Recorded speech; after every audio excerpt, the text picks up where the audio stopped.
I helped my sister through everything, paid her rent, cleared her debt, even let her use my car. Then she claimed I stole it and my parents took her side, so I ended the game, on my terms. My name is Michael Carter, and I'm 32 years old. I've spent most of my adult life cleaning up after my younger sister Jessica, patching up her mistakes, covering her bills, and stepping in whenever she managed to screw something up. And she always did. Jessica was 26 but acted like she was 16. She had never held a stable job, never saved a dime, and never learned to take responsibility for anything. Somehow, that had become my problem. Our parents, David and Linda Carter, had decided long ago that Jessica was too fragile for the real world. Mom always said she was a free spirit who needed time to figure things out. Dad simply refused to deal with her at all. So, when she dropped out of college and moved back home, they made it my responsibility. Michael, you're older. You've always been the responsible one. Jessica just needs a little help, that's all. She'll grow up soon.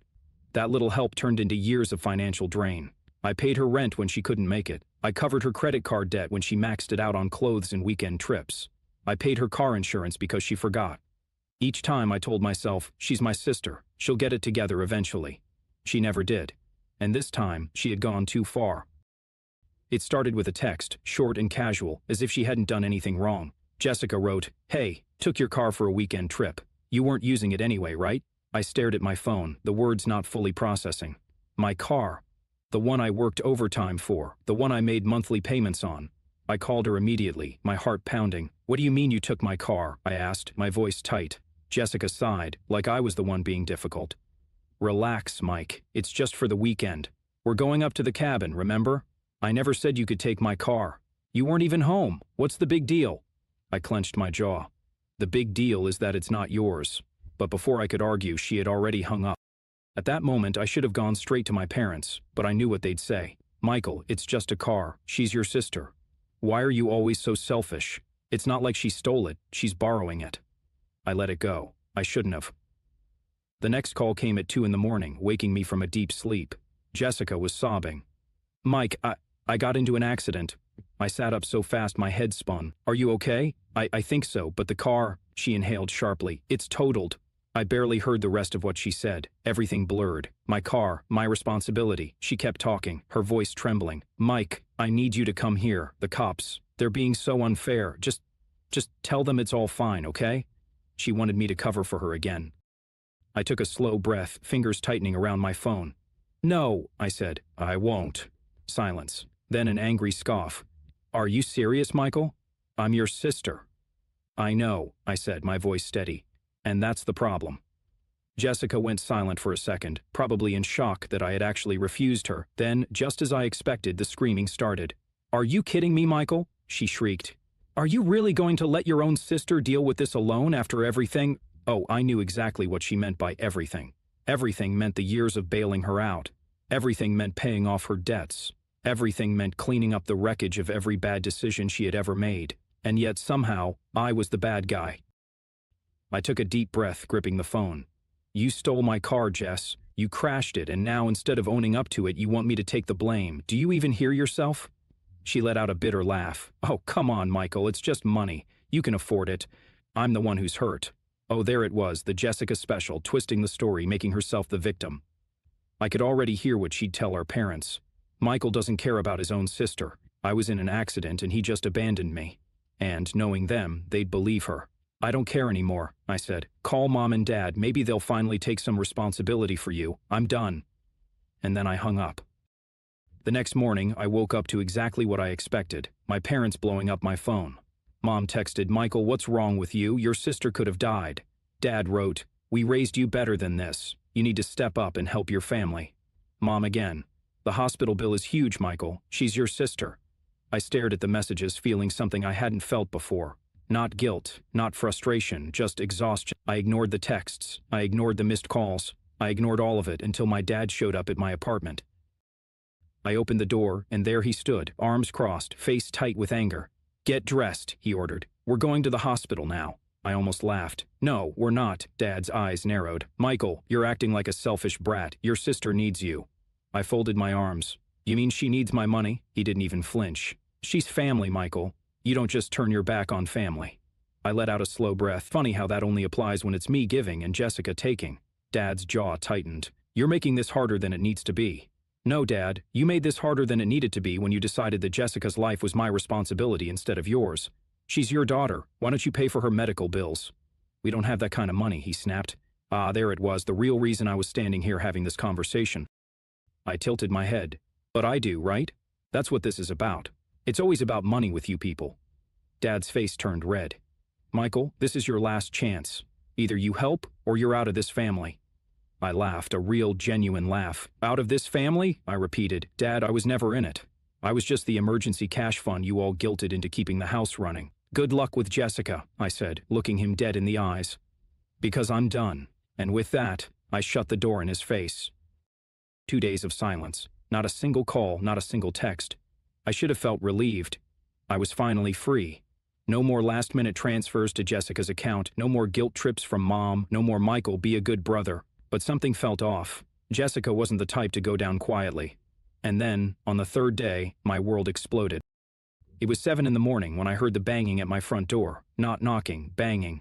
I yanked it open, still groggy, only to find 2 uniformed officers standing in my doorway. Michael Carter? One of them asked. My stomach dropped. Yes? The taller officer pulled out a notepad. We need to talk to you about a stolen vehicle report. My blood turned to ice. Stolen what?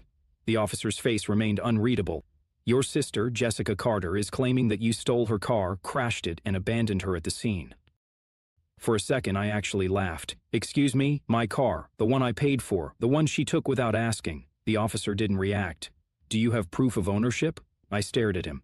Of course I had proof. The car was in my name. But that wasn't what rattled me. It was the sheer audacity of it. Jessica had flipped the entire story, and my parents had backed her up. She also mentioned that you threatened her, the officer continued, glancing down at his notes. Then, after the accident, you refused to help her, left her stranded, and told her she'd regret it.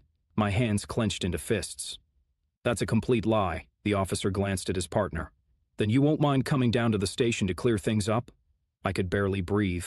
Jessica hadn't just tried to guilt me this time, she had tried to destroy me.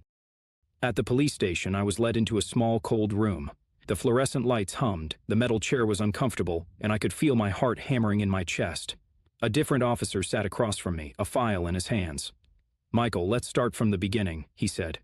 Walk me through what happened that night. I told them everything, the stolen car, the crash, the 2 in the morning phone call, the way Jessica had demanded I cover for her, the way my parents had taken her side. The officer nodded slowly, taking notes. You have any evidence of this? My fingers twitched. Yes, I pulled out my phone, scrolling through my messages until I found Jessica's original text, the one where she admitted to taking my car. I slid the phone across the table. Read it. The officer picked it up, and as his eyes moved across the screen, his eyebrows raised. I saw the moment he realized she was lying. Well, he murmured. That's interesting. He left the room for a moment, and when he came back, he had a copy of Jessica's statement. I almost laughed. It was so full of lies, it was pathetic. She claimed I had taken the car while she was sleeping, that I had been drinking and crashed it, that I had abandoned her on the side of the road and left her to deal with the police, and at the bottom, I saw the worst part, witnesses. David and Linda Carter, parents, confirming Jessica's story. My own parents had signed a statement against me. I leaned back in my chair, heart pounding, but my voice was deadly calm. Officer, I'd like to file my own report. The officer raised an eyebrow. Against your sister? Yes. I took a deep breath and said the words that would change everything.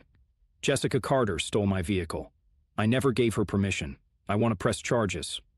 The officer hesitated. You're sure about this? I had never been more sure of anything in my life. I want to file for grand theft auto. And just like that, the tables turned. By the time I got home, the damage had already begun. My phone was on fire with missed calls from my parents.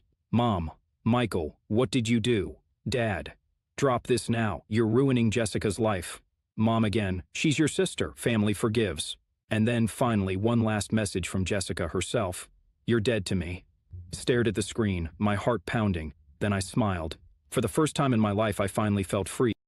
I expected chaos, but not this fast. By the time the police finished reviewing my stolen vehicle report, Jessica had already spiraled. She wasn't just facing a minor slap on the wrist. She was looking at actual felony charges. Grand theft auto wasn't a joke, and neither was filing a false police report. But the real fireworks started when she lost the one thing she cared about most, her job. It was the next morning when I got the call, not from Jessica, not from my parents, but from her employer. Mr. Carter, this is Dana Fields from Hamilton and Company. I blinked. Jessica worked for Hamilton and Company? Why were they calling me? Yes, I answered cautiously. Dana cleared her throat. We're calling regarding an ongoing investigation into an employee, Jessica Carter. Your name came up in a police report, and we were hoping to verify some detail. My heart skipped. I kept my voice even. What details? Your sister listed you as a character witness for an internal review we're conducting. We just wanted to confirm if she was involved in any legal matters that could affect our case. I almost laughed. Legal matters? You mean like stealing my car and filing a false report to get me arrested? Dana went quiet, then after a beat said, I see. That's all we needed. Thank you, Mr. Carter. Click. It took less than 3 hours for Jessica to start calling me. First call, 10:37 in the morning. I ignored it. Second call, 10:42 in the morning. Ignored again. Third call, 10:45 in the morning. Jessica's name flashed across my screen, but this time she left a voicemail. I hesitated for a moment, then played it. Michael, I swear to God, you ruined my life. What is wrong with you? They fired me. Do you hear me? They fired me. I deleted it before she could finish. Fourth call, 11:02 in the morning. I answered. Jessica, I said. Her voice was shaky, but not because she was sorry, because she was furious. You need to fix this. I laughed. Fix what? You mean the mess you made? I didn't make a mess, she shrieked. I lost my job. My apartment isn't even paid off. How am I supposed to survive? I took a deep breath. Not my problem. She went silent for a second, then the desperation kicked in. Michael, you know I didn't mean for things to go this far. You filed a false police report against me. But I was scared, and Mom, and deep silence. Then her voice changed, the fake sweetness, the same voice she used when she was trying to manipulate people. Mike, please, I need your help. I don't have anywhere else to go. Ah, there it was. She wanted money. Jessica didn't care about the damage she'd done. She wasn't sorry. She was scared. Scared because for the first time I wasn't rushing to save her. I let the silence stretch, then slowly said, Welcome to reality, Jess, and I hung up. I knew my parents wouldn't let this go. By that evening, I heard a car pulling into my driveway. I sighed. Here we go. I opened the door before they could knock. Mom and Dad stood there, arms crossed, expressions set in stone. I didn't even invite them in. What do you want? I asked. Mom's voice was sharp. You need to fix this, Michael. I crossed my arms. Fix what? Dad scowled. Your sister, she lost everything because of you. I laughed out loud. Because of me, or because she lied to the police? Mom's eyes narrowed. She was desperate, Michael. She didn't know what else to do. She could have taken responsibility for once in her life. Oh, and you're so perfect? Mom snapped. You've never made mistakes? Not ones that got innocent people arrested, I shot back. Mom's lips pressed together. Michael, she's your sister. If you don't take her in, she'll be homeless. And there it was. They wanted me to let Jessica move in. I looked them both in the eyes. No, Mom gasped like I'd slapped her. Michael. You didn't listen to me when I said I was done. You took her side. You called me selfish. You backed her lies. And now you want me to open my home to her? Dad's voice was low. We're family, Michael. Family forgives. I exhaled slowly, then said the words that sealed my fate. Not this time. Then I shut the door in their faces. I heard Mom gasp, heard Dad mutter something under his breath, but I didn't care. I locked the door and walked away. 3 days later, I got the final message from Jessica. I'm leaving town. You really ruined everything, you know that? You got what you wanted. Hope you can live with yourself. I sat there, staring at the text. Did I feel guilty? No, because for the first time in my life I had chosen myself. Jessica was gone. The family group chat had gone silent. No calls from my parents, no more guilt trips, no more messages demanding money, nothing. For the first time in years I was truly alone. And yet, I felt empty. I should have felt relieved. After all, I had won. Jessica was out of my life. The toxic cycle was broken. So why did I feel like I was standing in the ruins of a war? Maybe because deep down, I had always believed one day she'd change. Maybe because, despite everything, there was still a small part of me that wanted to be her brother. I was still thinking about it when the knock came. A soft, hesitant knock. I frowned, checking my phone. No missed calls, no texts. I opened the door and froze. Jessica stood there. But she wasn't the same. Her hair was a mess, her clothes were wrinkled, the usual arrogance was gone. In its place was something else. Desperation. She looked like someone who had lost everything. For the first time in years, she looked genuinely afraid. Jessica, I said, my voice cold. She swallowed hard. Michael, I have nowhere else to go.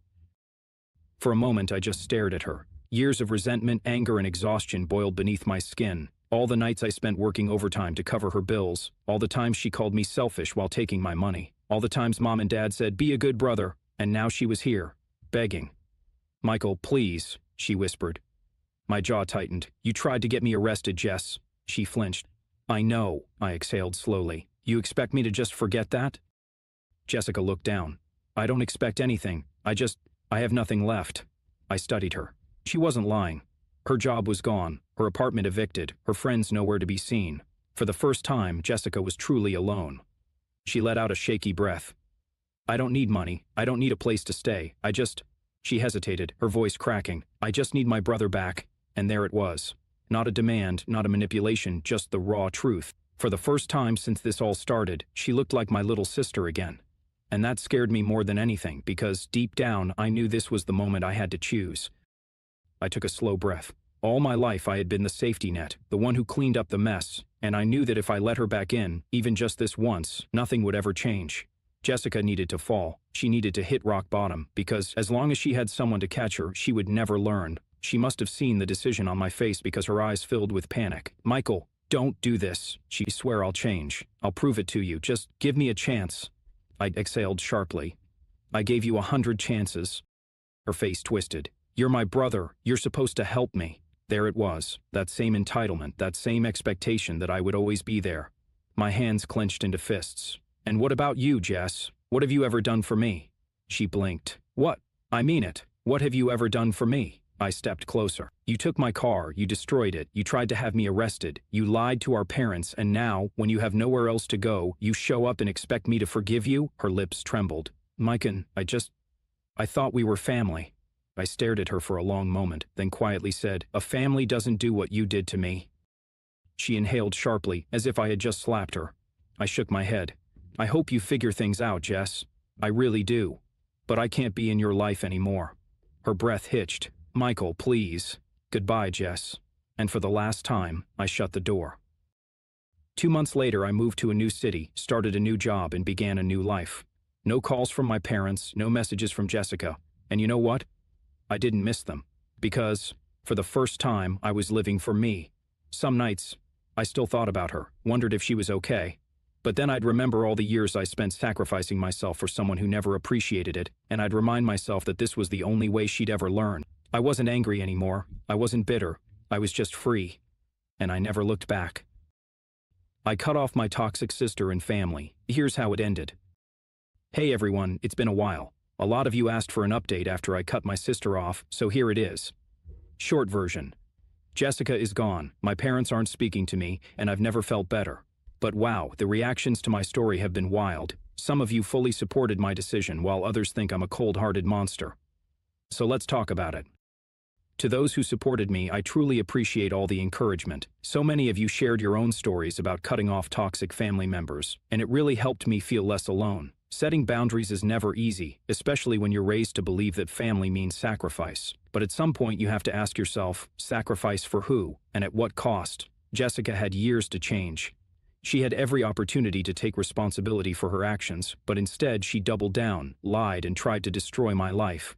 Choosing myself wasn't selfish, it was necessary, and honestly, the peace I feel now is something I never thought I'd have. To those who think I went too far, I hear you. I know cutting off family is a big deal, and I don't take it lightly. Some of you think I should have forgiven Jessica, helped her get back on her feet, or at least tried to repair things with my parents. But my question is, why is the burden always on me? Why should I be the one to fix things when I wasn't the one who broke them? Why should I forgive someone who not only stole from me but tried to ruin my life with a false police report? Why should I keep giving chances when every single one was thrown back in my face? At some point, enough is enough, and I reached that point. Jessica is out of my life. Last I heard, she bounced between friends' houses before disappearing off social media. My parents are still mad at me. They haven't spoken to me since I refused to take her in. I'm happier than ever. New job, new city, no more guilt. So what do you think? Who is right? Those who supported my decision or those who think I should have handled it differently? Let's hear it.